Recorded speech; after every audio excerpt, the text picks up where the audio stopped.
realize all you see is for you and I. In your dreams, through the nights, every moment that passes by, look to the heavens, hands spread wide, thanking Allah the Most High. There is no God but Allah. Bismillahir Rahmanir Rahim. Assalamu alaikum wa rahmatullahi wa barakatuh. My dear viewers, I would like to welcome you once again to our program iTeens World, where we'll be discussing a very important topic regarding the leadership development of youth. And I would like to mention that this topic is going to revolve around time management, where we'll be basically discussing how to facilitate the development of these skills that we can then apply and in real life to make it better leaders for tomorrow. And I have here young guests with me, and I will start with their introduction. Assalamu alaikum. My name is Abdul Mateen Yusuf. I'm 17 years old. I'm in year 12 and I'm originally from India. And you've been living in Dubai, I think. Yeah, I've been living in Dubai for the past 16 years. Okay, mashallah. My name is Basil. I'm from Pakistan. I'm 15 years old and I'm in year 10.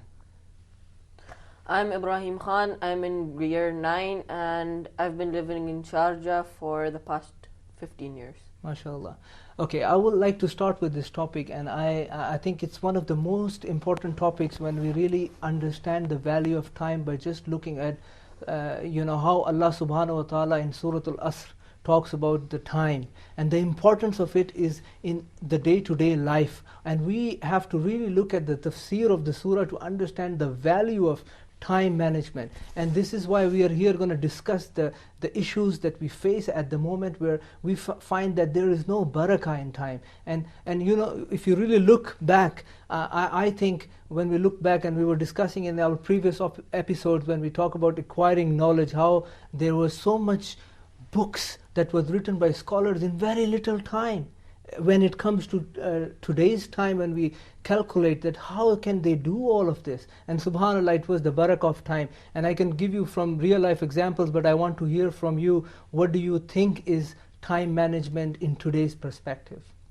I think that time management is organizing your time so that you can do all of your things that are necessary for you.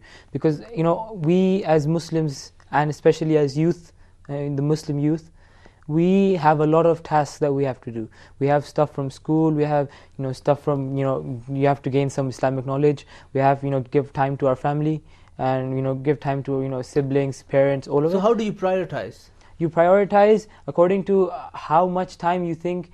You need to look at first the things that are outside home. You give them time. You need to try to give them a specific amount of time. Okay. And you need to make sure that that time does not take away from you. You don't start leaving your family and not talking to them, not staying with them, not talking with them. Any examples of what you have done to manage your time better? I have actually done a few things, such as making schedule. But one of the problems that people face when they make a schedule, they make the schedule and then they don't follow it. They will make hundreds of schedules, but they won't follow any of them. But Basil, I think that I had a problem when I made schedules, that your day changes on a day-to-day basis. I have something to do today that I won't have to do tomorrow, and I have something to do tomorrow that I won't have to do today. And circumstances come up, I need to go there, I need to go here, and that throws your schedule off the balance. But there's also some margin for some... So how do you do the backup plan? That's interesting to hear from you. But I think there should be a backup plan. How do you think that one can develop a backup plan that will help?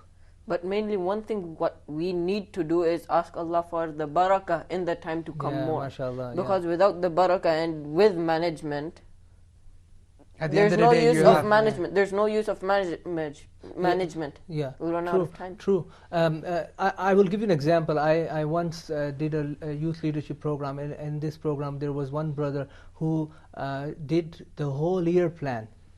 And I don't know if some of you were in that program, you might remember that he said that he had planned for everything. And one of the questions people asked that, what happened when you couldn't follow that? And he said, I had a backup plan. So he had actually allocated time that he will wake up before Fajr, do the Qiyamul Layl, then he will read the Study. Quran, he will spend time in studying before going to school, and he had planned it so well because he had a goal in front of him. This is what I want to do by year 13, and I want to make sure that this is the Quran I want to finish. And interestingly, he was not just doing all the things for himself, but he had also time to help his family, help his siblings. And interesting, because the most important part that I learned from this session was that he had a backup plan. So it wasn't just, okay, what if I don't do it? What if I miss one day? What if I miss, emergency can come anytime. But mashallah, he had planned it. And I encourage you to actually look at this. And even not youth, but as our viewers are, from all aspects of life, and, parents, teachers are watching, I would encourage not only, ask the youth to do it, but also we should start looking at how we can manage our time better. Interestingly, but Wasim, that you said about the backup plan, that was quite interesting. But also about the goals, I personally have experience, especially since the recent summer holidays, when you don't have any goals. For example, on a normal routine day-to-day basis, when you have school, you have homework to finish, you have to study for the test that is on tomorrow. So you have your routine, when you have your goals, that this is what I need to do.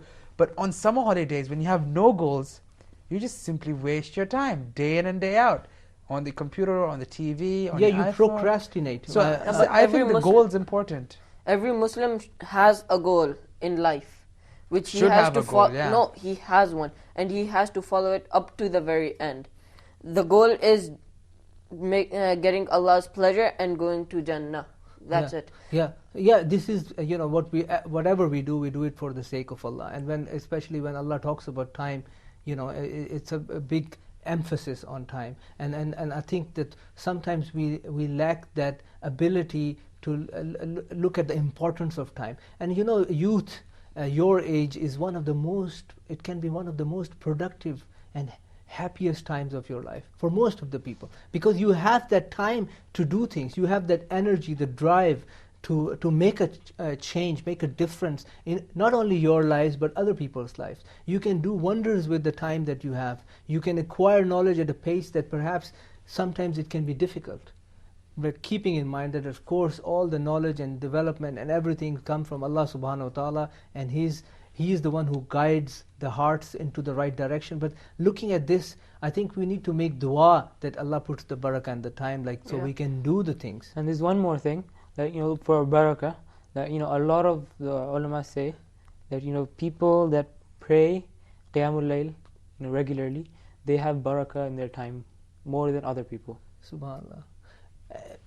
Of course, this is most importantly, we need to focus on that. When we have the time, what do we do with the time? It's what are the priorities? And of course, yeah, that's what I said. You need to have something. You need to be open-minded and have a good vision and understanding of what needs to be done. Even when you have no goals, like I said, during the summer holidays, you should have. For example, I have time now in the summer holidays to work on a skill, whether it be memorizing Quran, or maybe I want to learn a new sport, archery or horse riding. I would like to learn some things like that. You need to set goals for yourself, don't you think? Yeah, I agree 100%. And I think goals are part of. Then you will have that ability to use the time effectively. Because if you don't have goal, what are you time managing for? What are you going to do with this time when you will have all this time if you don't have goals? People always think they're killing time. I'm just killing time. Yeah, exactly. This is a common phrase, I think, in one youth, of the important things when you're thinking about this, about setting your goals, you need to make sure why you are setting these goals. Why do you want to achieve this thing? Yeah. Because I've seen a lot of people that have goals, that they know what to do. They have a vision of what they want to do in the future, but they don't know why they want to do it. And this, and what happens when they don't have a purpose for this is that when they fall a little bit short, when they say, okay, this is impossible, I need to do something else. But then for this, you also have to have your priorities set right. What you have to do to get that goal. And which is the pleasure of for the sake of Allah. Everything we do is for the sake of Allah, and we need to make sure that our intention is very right of what are we going to do with this time, and how are we going to prioritize, and what are the most important things that we can never ever miss. And subhanAllah, if you look at the 5 prayers, it teaches you time management. Basically, this is why the Prophet ﷺ encouraged to pray on time rather than delay the salah, and it teaches you that how to manage it more effectively. This is one of the most important things that will teach you those skills. Interestingly, you mentioned salah. I feel I had always a feeling that salah makes you aware of time, because, for example, if you're working so hard on something, and then finally you hear the adhan for Maghrib, for example, then you realize, okay, yes, you get out of your world that you submerge yourself in it, whether it be games or entertainment, or whether it be something important like work or school. And I think salah helps you keep track of time. That's what I asked my mother. When people don't pray salah, what do they do in their lives then? What do they do in their days then? Yeah, subhanAllah, once you're in salah, and of course Allah is the one who gives us the opportunity to do these ibadahs, but it builds that confidence. You're like, something is missing. If you are delayed in salah or something, you're like, you want to hurry to it. Yeah, you're waiting for the time to come, and so that I can pray. And I always feel that I have something missing if I don't pray at the proper times. One of the things that you should keep in mind is that a lot of people, they say, okay, if I make a schedule, then I might not stick to it because there's not enough fun and games in it. So anything you do, all of your hobbies, as long as they are good and they're important, they're halal and important, put them in the schedule as well.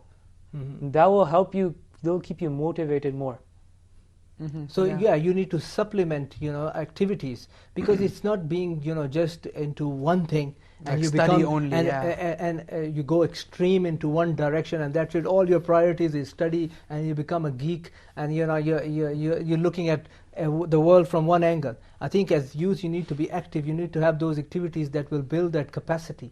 That it's all about building capacity. It's not just acquiring knowledge, like we said. It's about building that capacity, that understanding of different things. And you can't do it just by focusing on one priority A, and that's it. I'm going to study 16 hours a day, and I'm going to go to the top university in the world. Yes, okay, it can be a goal, but then don't forget, you have other stuff to do in life as well. Yeah, that are perhaps more important than that top university. That is your giving time to your family, giving time to your deen, most importantly, because giving time to your family is also part of our religion. That's what I heard. When you try to do justice to yourself, to your people around you, the first thing you need to do is identify your roles. How many roles do you have in life? Roles can be, okay, I'm a son, I'm a daughter, I'm a father, I'm a mother, whatever. I'm a teacher, I'm a student. These are all roles.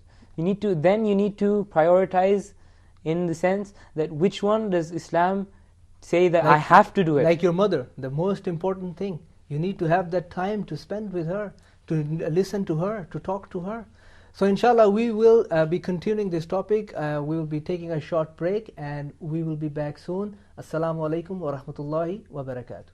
Look to the heavens, hands spread wide, thanking Allah the Most High. There is no God but Allah.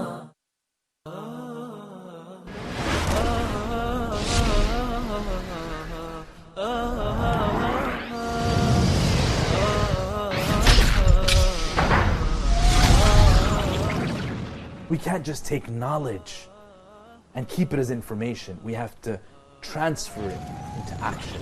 When he got up, he said one thing. Asalla nas?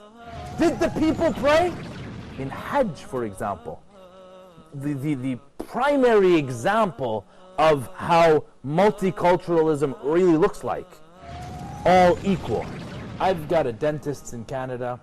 Even though he's ripping holes in my teeth, he's got great akhlaq. I love visiting him. Identify the issue.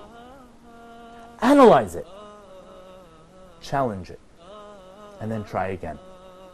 Because if you fail, big deal. Try again and keep trying.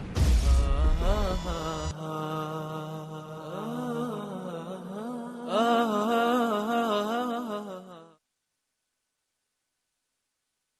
Look to the heavens, hands spread wide, thanking Allah the Most High. There is no God but Allah. Assalamu alaikum wa rahmatullah. Welcome back to iTeens World, where we are discussing another very important topic, time management, with my young guests here. And we were just talking about actually time management. And I, during the break, I was thinking, the good way to manage time perhaps can be looking at your day critically and making a list of the time wasters. Now let's see, on an average, a youth, I'm not talking about you, but from your peers, how much time do a young person spends on TV or mobile or But internet? Wasim, I doubt you. I tell you, it's not just TV these days, it's the internet. Okay, let's see. It's the Okay, internet. well, let's go one by one. Let's make a list. Let's maybe it will help the viewers to look at what Their young own people- lives, yeah. Yeah, from the peers that you can pick up. Like, let's see, TV. How many hours do you think an average teen spends would on TV? say- 6 to 7. No, man, like an hour. Nobody watches TV No, anymore. I'll give you the No. stats. Let's look at stats. Okay, for example, they say that an average 2 to 3 hours Okay. of TV a teen will spend, but they will be spending more than 6 hours on the internet. Because that's more interesting. Yeah, but look at this. So when we say time management, and we have all this time, and perhaps we are doing good things on the internet. I don't know. We don't know. But do you think that we can prioritize in a very good way on the internet, where we go, where we search, what we look at? No, I don't know. That's personally my That's own what I was experience. telling you, Brother Wasim. Internet is like a slippery slope. You're on it, you have the right creeps and hooks, you can climb that slope.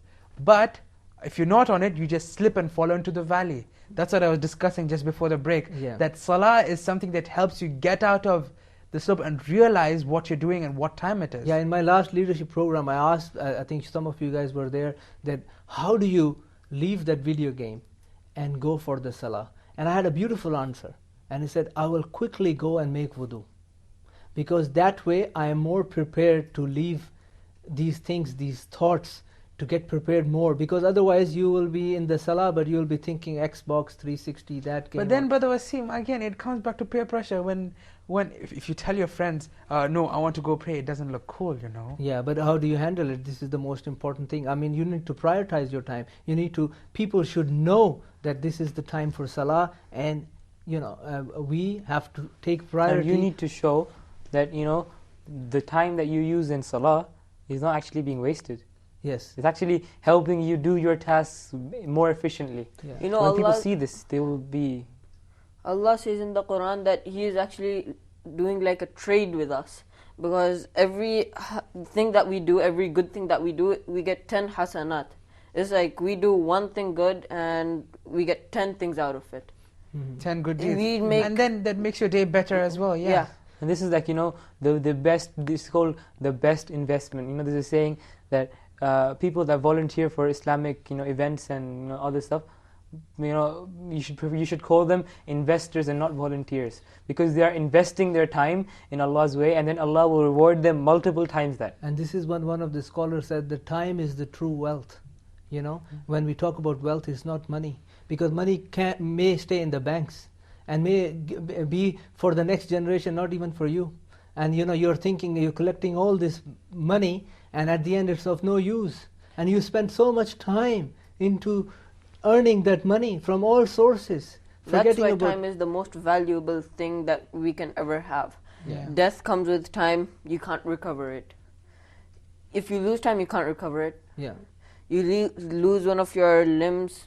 Now the gadgets and everything are so high that you can actually get a robotic one. Yeah. So coming back to our list that we were making, internet is one of them. Yeah. TV is another. Yeah. What is the other? I think games. Games, Xbox. PS4 is coming out, by the way, guys. Yeah. But I think. Are you buying it? No. Okay. But really, Dull, man. do you think any other things that can be added to the list? I think there are more to the list. Games, yes. Yeah. I think maybe wasting time Too much time outside? socializing. Yes. Socializing, yeah. Too much. No, and so socializing but the isn't- socializing is not the right type of socializing. If Exactly. it's yeah, the right if type, you have it's the okay. right type, then it's good. Yeah, okay. Yeah. The wrong Because- type is just basically sitting on a phone. Yeah. Talking Or, to somebody. or just sitting together, talking about useless stuff. Yeah. But Waste talk, yeah. yeah, and what did we discuss just recently about the lagh, the bad talk? It's one of the worst things. Because it can lead to Yeah. gossip and backbiting and slander, which is Yeah. some very big things that You can know, have a very bad gossip impact in- on you. Now- So if you nowadays- want to advise to the youth, what would you say? Okay, we make the list. Okay. Yes. So how do we minus things from the list? How do you prioritize? Basically, I think just stay away from them. But But I don't agree with that because it's not possible for everyone. Not everyone has. But so not all strong. 5 things. Of course, not all 5 things. Some of the things that gossip, based on small time. all So of these when- things when- you need it in a small amount. when I think when youth talk about that, they don't have time. They're so busy. There is so much study. It's amazing to know that they are spending this much time on TV, internet. No, but I can and- tell you from personal experience that if you manage your time properly, wake up early in the morning, you can do all of these things and still find time, lots of time to do these extra things that That's people very used true. to probably do. That's happened with me myself. I sat down to study. Like at school, you're just doing loose talk in the morning, right? Yeah. You're not actually using your brain. You're not actually using your time. When I woke up in the morning once, I didn't do it again, but still, it happened once with me. I started studying in the morning. The thing that I would cover in the last night, 2 or 3 hours, I covered it in 1 hour, Oh, my and that's all. I had And then I went to school. Because your brain is fresh at that time, Yeah. obviously. I had recently a brother. I met him, and he came for the Quran recitation program in Dubai. And mashallah, he was from Bosnia, and he was 16 years old. And he was telling his story about how he basically memorized the Quran in 2 years. And the way he said that he did it, he was first of all he was influenced by another friend of his who was memorizing the Quran. And he said, okay, I should memorize too.